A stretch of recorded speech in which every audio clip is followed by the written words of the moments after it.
LA.B. With me, your man, Louie T. Welcome to this LouieTeeNetwork exclusive limited series, The Reign of Terror, chronicling the last 23 years of hell Daniel Snyder has put this fan base through.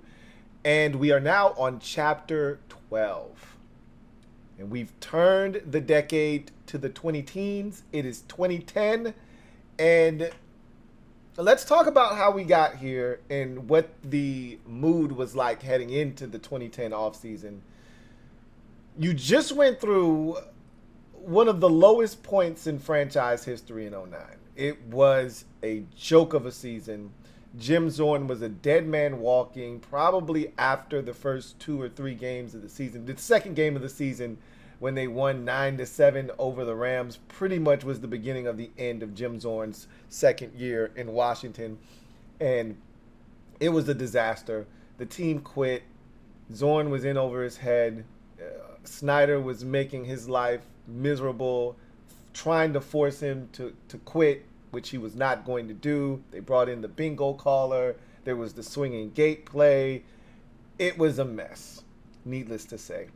And in the process of that whole ordeal, it made Washington look even worse than it had before they couldn't find a coach other than Jim Fossil, who wanted the job in 2008 after Gibbs retired for the second time. So after going through that ordeal and not being able to really find anyone outside of Jim Fossil who really wanted the job, I was thinking if we couldn't find anybody before this whole debacle, who's going to want this job now? And with Jim Zorn having been the last face you've seen as the head coach of the Washington Redskins, who's going to want this job? We suck. We were 4-12 in 2009.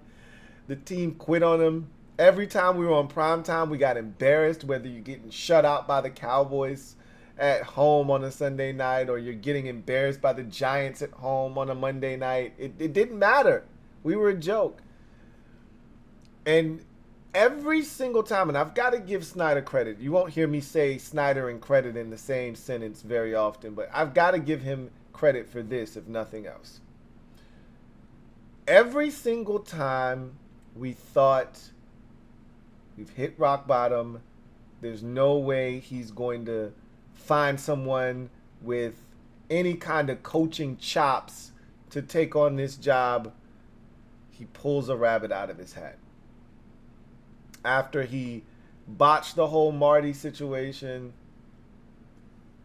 he found Steve Spurrier. It didn't work, but it was a name and we were excited. After that thing went to hell in a handbasket, we were thinking, okay, yeah, he really, really effed this up pretty good this time. Joe Gibbs comes out of retirement. After that whole debacle with Jim Zorn, we're thinking, okay, yeah, you screwed the pooch this time. Nobody wants the job. You're a pariah. Now we're really going to feel the effects of Daniel Snyder being our owner. And then Mike Shanahan, who had been out of football for the last 2 years, decided he wanted back in. And he saw Washington as the perfect opportunity to get back in. And it was strange because what would a 2-time Super Bowl winning head coach want with this organization in the state that we're currently in? And that was what I was thinking that entire time, is he's being introduced as the next head coach and the vice president of, player personnel and all of that good stuff. Bruce Allen had already been brought in to be the GM at the end of the 09 season. So it was really a changing of the guard. Out with Vinny, in with Bruce Allen, out with Jim Zorn, in with Mike Shanahan. And we all know the story, looking back now. On this staff, you got Mike Shanahan, you have his son, Kyle Shanahan. And back in those days, all people wanted to talk about was nepotism. The only reason Kyle's on the staff is because of his dad. He's not any good. And I'm like, you guys are dummies if you think that. So you got Kyle Shanahan on the staff. You've got Sean McVay on this staff. You've got Kevin O'Connell on this staff. You've got the Packers head coach. What is his name? Matt LaFleur is on this staff. So yeah, this um, was a staff chocked full of future NFL head coaches. But the 2010 season will be remembered as the season where Albert Haynesworth was put through the ringer and didn't pass his cardiovascular test, the test you get when you come back from, to start training camp. He wasn't able to pass that. He was upset with Haynesworth because when Mike Shanahan came to coach Washington, he said he had sat out of football for those 2 years. He had really studied the game and seen what was working and where it was trending towards. And he felt like the best defense for the way the NFL was trending was the 3-4 defense. Washington had been a 4-3 defense for as long as I could remember. And so this was going to be a drastic change. And so Washington moved on from a number of veteran players that had been here, not just on the defensive side of the football, although they did move away from some of their veterans. There, it was a lot of the offensive guys, Antoine Randall, Liddell Betts, Rock Cartwright, all those guys were gone. And so as you would expect, when you turn over a roster, you get a new GM and a new head coach, you're going to turn the roster over. There's going to be a lot of new names. And the name that rung the loudest was Donovan McNabb. And later we would find out Mike Shanahan wanted no parts of this Donovan McNabb trade.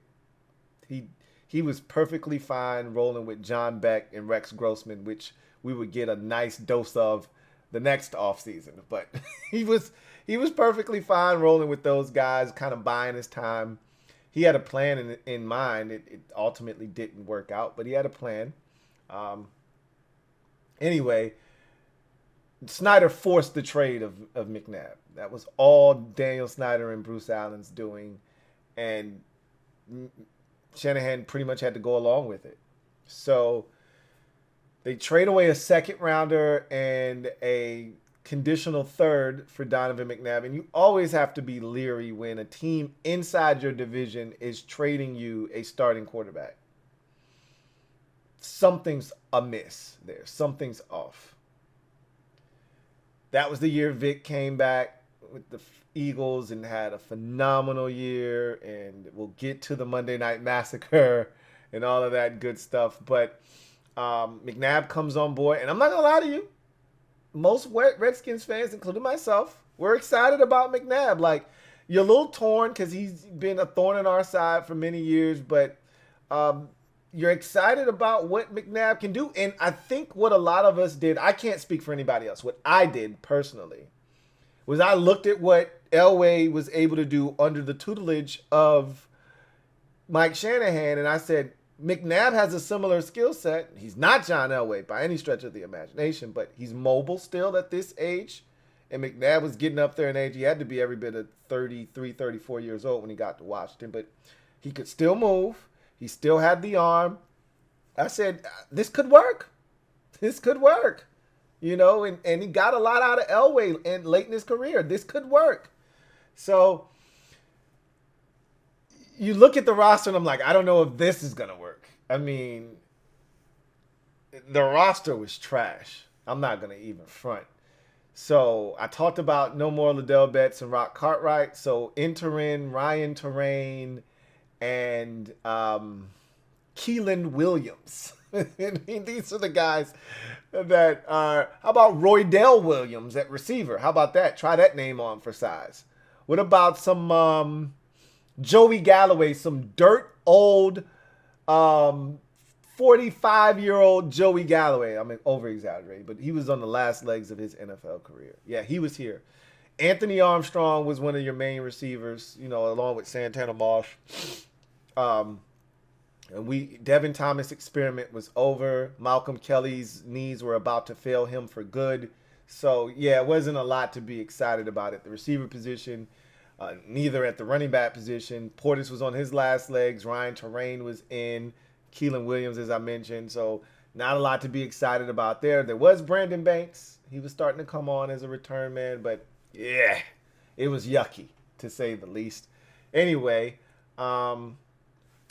You head into the regular season, and I was excited. You know, I'm not gonna front. You got a two-time Super Bowl winning head coach here, Mike Shanahan. So you got a guy you respect, which I didn't think we would be able to get after the foolishness that we had just witnessed in 08 and 9 in successive years under Zorn.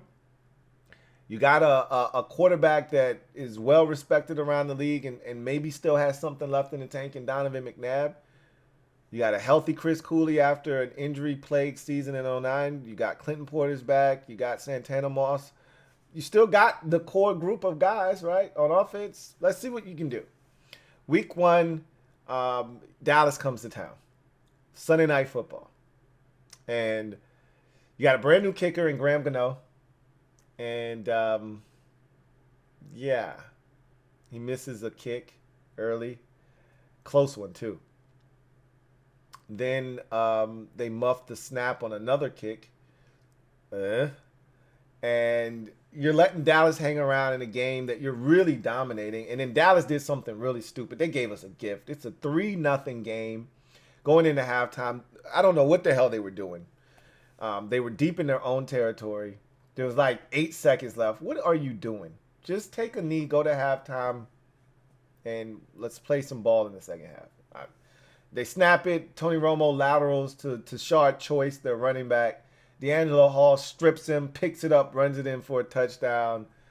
And I remember thinking, you guys are some dopes. But I loved it, you know. He got in the end zone. He did the little Deion shimmy. Anyway, this game is 13-7 late. Gano makes a field goal to make it 13-7. And all I could think of was the missed opportunities from a field goal perspective that might have put the game out of reach at that point. But instead, you're clinging to a 6-point lead. And Romo is doing that Romo thing that he always does against us, where he comes back late in the game. And he takes them all the way down the field. And on the last play of regulation, he scrambles around and he finds Roy Williams in the corner of the end zone by himself for a touchdown. It's going to give Dallas the win pending the extra point. Except there's a holding penalty on old Flozell. I think it was Doug Free. I think it was Doug Free who put the old sleeper hold on Arakpo. A move that we would see on Arakpo quite often throughout his career because he didn't have any other moves. So he would try the speed rush and the rip. And the tackle's hand would always end up under his neck, but he rarely got the call. He got it that night, and it preserved the 13-7 victory. Boy, was I excited. The next week, I'll never forgive Jim Haslett for this game. I always talk about this game with you guys. It's the game against the Houston Texans where Jim Haslett was blitzing like his mind had gone bad.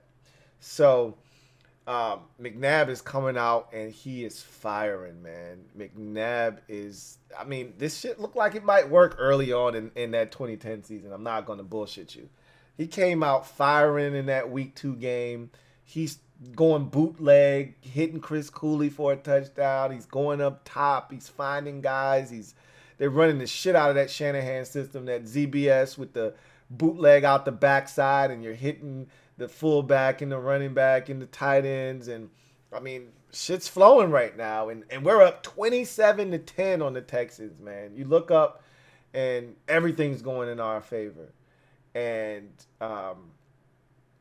then Jim Haslett just lost his damn mind, and he started blitzing like his life depended on it. And I'm like, bro, well, we up 17. The one thing you don't want to do is give up big plays. That's the only thing that's going to get you beat at this point. You're midway through the third, heading into the fourth, up 17. Bro, just keep everything in front of you. And he blitzes. They throw a screen to Arian Foster. He rips off like a 50-something yard screen. They score a touchdown, a couple plays later. You get late in the ball game. It's 4th and 10. And Haslett comes with the blitz. We're up 27-20. And he comes with a blitz. And I think this is the game where I'm not sure. I'm not sure. So I remember this play clear as day. somehow Reed Doughty is matched up one-on-one with Andre Johnson in the end zone. Are you kidding me? And Matt Schaub buys time in the pocket, moves around, and slings it to Andre Johnson, who's one-on-one with Reed Doughty. He mosses on him, catches it in the end zone, and makes it 26-27. They kick the extra point. We go to overtime. We had a chance because the Texans got the ball first in overtime. We were able to get a stop. They punted us the ball. We drove it down the field, and we sent Graham Gano out for a field goal. He makes the first one, but Gary Kubiak, who was the coach of the Texans at the time, called a timeout to ice him. So Gano goes back, kicks the second one, misses. That one never had a shot. And of course, they end up driving down the field, and they end up getting a game-winning field goal. But it was the pressure from Hazlitt, the over-aggression, the continued insistence on blitzing when he didn't need to, that put our players in compromising positions and gave up big plays to this Texans offense that was very explosive, during those Kubiak Schaub years. And we lost a game we had no business losing. 33-30, I believe it was. Or was it 30-27? Well, whatever it was. I think it was 30. It's 30-27. So that was disappointment. We should have been 2-0. That one hurt. That was heartbreak. And I guess in hindsight, it was the football gods kind of evening the score for what had happened the week before with the holding penalty. Dallas would have beaten us had not been for the holding penalty. But we had our chances, Anyway, the following week, we lose, and then you get to week 4. I think we lost to the Rams in week 3, and then week 4, it's the Eagles.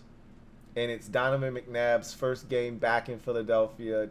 He wanted this one bad. He made it known, like, I really want this game. I remember them taking us into the locker room after the game and him telling the players he was so thankful for them getting him that victory. It was a hard-fought game. We injured Vic. That's the only reason we won the game, is because we injured Vic. And Kevin Korn on the Kolb had to come in the game, and we were able to kind of subdue him and hold him down. We jumped out to a nice little lead on the Eagles, too. It was like 14-0, I believe. Maybe it was even 17, but they didn't go away. Made it a ball game, but we were able to hold on and win. And McNabb was so happy, and I was so happy. That's 2-0 versus the NFC East to start this season off. You then beat the Green Bay Packers the following week at FedEx. That was an overtime game. Aaron Rodgers and the Packers won the Super Bowl in 2010. So I told you, it always seemed that way. We would play the teams that went, or one of, if not both of the teams in the Super Bowl. And usually we would beat the team that ultimately won the Super Bowl that year. And the Packers won the Super Bowl in 2010. And so we took them to overtime, and we beat them. We should not have won the game because Jeremy Jarman, if you remember, the guy that we used a supplemental draft pick. I think it's the last time Washington. No, didn't we use a supplemental draft pick on that tall ass corner? Oh man, I can't remember his name. I think both of his names start with the same letter. I can't remember his name. Y'all know who I'm talking about, though. I think we spent a supplemental pick on him. But Jeremy Jarman was a guy we spent a supplemental draft pick on in like 2009. So he jumped in Aaron Rodgers' face and kind of headbutted him. Like, what are you doing, dummy? But they didn't call it. Rodgers got picked off on that play by LaRon Landry in overtime, returned it deep into Packers territory, set up the game-winning field goal. So we stole one from Green Bay. That felt good. And you're 3-2 now, and you're feeling good about yourself. And then the wheels started to come off a bit. I think we were 4-2 heading into the Detroit game. And You go to Detroit and they're playing really good football. Matthew Stafford is settled in, and they got that offense humming with Calvin Johnson and company. And we are trailing in that game late in the fourth quarter. And Mike Shanahan benches Donovan McNabb in favor of Rex Grossman. And this was right before the bye week. So this is what made it way juicier because became a storyline the entire bye week. And so he puts in Rex Grossman. Grossman doesn't get it done. We ultimately lose the game, and everybody wants to know why wasn't Donovan McNabb in the game. Hell, Donovan wanted to know why he wasn't in the game. And in true Mike Shanahan, fashion, and this was Mike in rare form. Without even blinking, he says, we didn't think that Donovan was in the cardiovascular shape. He didn't have the cardiovascular endurance that we needed to run the 2-minute offense. And so we put in the guy that we thought gave us the best chance. That was Rex Grossman. Everybody's like, what? Cardiovascular endurance? That's the best you could come up with for benching Donovan McNabb in like a 5-point game? Whatever it was, late, with a chance to win? Okay. So that didn't go over well. And I think after that, we gave Donovan McNabb like a contract extension. Like they felt bad. Like, I don't know if Dan Snyder was embarrassed and he felt bad because everybody had a direct line to Dan, right? So I don't know if he felt like he was disrespected there, and in order to smooth things over, something had to be done. But they gave him a contract extension, like after that whole ordeal. It was the weirdest thing. It was stupid.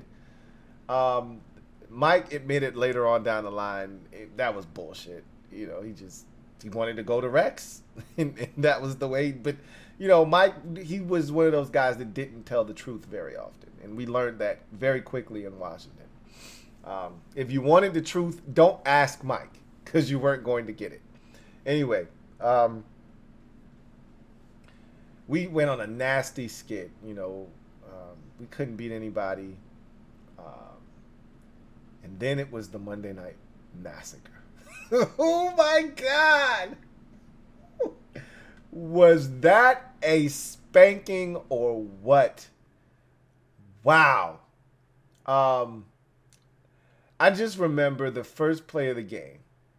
Vic loading up that cannon of a left arm on play action fake and letting that bitch rip. And Deshaun Jackson outpacing LaRon Landry. Landry diving at Jackson's ankles, not getting him. And Jackson backpedaling into the end zone. And that would begin 15 of the bloodiest minutes I've ever watched as a fan with my team. Like, I've seen us turn the ball over. I've seen us self-destruct. I've never seen a team score touchdowns off of every single mistake and every time they touch the ball, though. I've told you about games where against the Saints, we turned it over 4 times in the first quarter. I told you about the Buccaneers game where we turned it over 4 times. I think that was like in 2006. We turned it over 4 times in the first quarter. Never have I told you, though, that it turned into 28 points in the first quarter, which is what happened against the Philadelphia Eagles. I think the score was 35-0 before we scored our first point. Maybe it was 28-0, and then we scored a touchdown. Whatever it was, oh my God. It was embarrassing. And every time something like this happens to us, we're always on national television. It's never one of these ass whoopings in obscurity at 1 o'clock when everybody else is watching their game. It's on national television for all to see. Vic was magical that night. That had to be prime Mike Vick, like the best of the best. Better than any Atlanta Mike Vick version we had ever gotten, that had to be prime Mike Vick. And boy, was that a doozy. They put up 59. As a Washington fan, I can tell you that I don't think I've ever seen more points scored against Washington in a game that I've watched personally than that 59-point performance. I don't think I've ever seen Washington give up 60 points in a game that I've watched. That is number one. The Dallas 56-point game is 2, and I think the Patriots 52-point game is 3. So, oh man, they put a 50 burger on us from hell. And boy, you know, I'm the consummate optimist. I'm trying to devise ways we can come back, and we had scored like 2 touchdowns in a row, and we weren't coming back, and they made sure of it. I mean, they stomped a mud hole in our ass that night. I mean, what an embarrassing game that was. Whew. So, they got Donovan back for him coming to Philly and stealing one. So that was one of the more memorable games. Donovan, we lose to the Buccaneers, is the final game that really mattered that season. We lose to the Buccaneers at home, and it was a nasty, wet game. Ryan Terrain went nuts in the first half. They couldn't stop him. We had just a comedy of errors. We missed field goals. We missed opportunities to score points, and we let the Bucs hang around. And, of course, in typical Washington fashion, they came back, took the lead, and now we're trailing in a game that we have dominated 17-10. We're trailing. And Donovan takes us down the field, gets us into the end zone. We go to kick the extra point, and the ball goes right through the hands of the holder, right? I think it was Hunter Smith was our punter that year, so he was the holder. And it wasn't the greatest of snaps, but he could have caught it. It just went right through his hands. And Graham Gano had already missed 2 field goals in that game, both under 30 yards. So no telling if he would have made the damn extra point anyway, but he'd like to have the chance. So we lose the game 17-16. And after that, we were mathematically eliminated from the playoffs, and Shanahan benched Donovan McNabb. And that was the end of that. That season was a really competitive team though. Like, we were in every single ball game for the most part. You know, there were a few ass whoopings along the way, but most of the games decided by one score. You know, 7, 4, 3, 2, 1, something to that effect. We were in games, we just weren't talented enough to win those close games. We just didn't have enough talent. And it was the first year of that 3-4 defensive scheme, and you were trying to, find your way. And so Trent Williams was our first round draft pick that year. And he came in and started to get his feet wet. And you could see the makings of how this could really work with more talent, of course. But our core was aging. Clinton Portis was on his way out. Santana Moss wasn't going to have many more, prime years left. Chris Cooley was getting up there in age. And so the thing was, how are we going to replace these guys? That was the real question. And the elephant in the room, who the hell's going to play quarterback first? McNabb's definitely not going to be back. And they ultimately traded him to Minnesota for a 6th-round pick that would turn into Alfred Morris. But who's going to play quarterback? Rex Grossman, John Beck, they were both on the roster in 2010. One of those guys? We'll get to that in 2011. And I'm not gonna lie, I'm gonna keep it a buck with y'all. I was Team John Beck. I'll explain myself. But anyway, 2010, Shanahan's first year. Much of what you would expect for a coach coming in, not a great roster, not a great situation, having a quarterback, thrown in his lap that he didn't ask for. He made the best of a situation that was not ideal. So now you're like, okay, 11, let's see what you got for us. All right. Figure out quarterback, add some talent to this roster. Let's see if we can't get this thing going in the right direction. And so 2011, we'll talk about it. That's where we'll leave off on the reign of terror here, chronicling the 23 years of hell that Daniel Snyder has put this fan base through. I'm your man, Louie T. Until next time, you guys, have a good one. Take care. LouieTeeNetwork.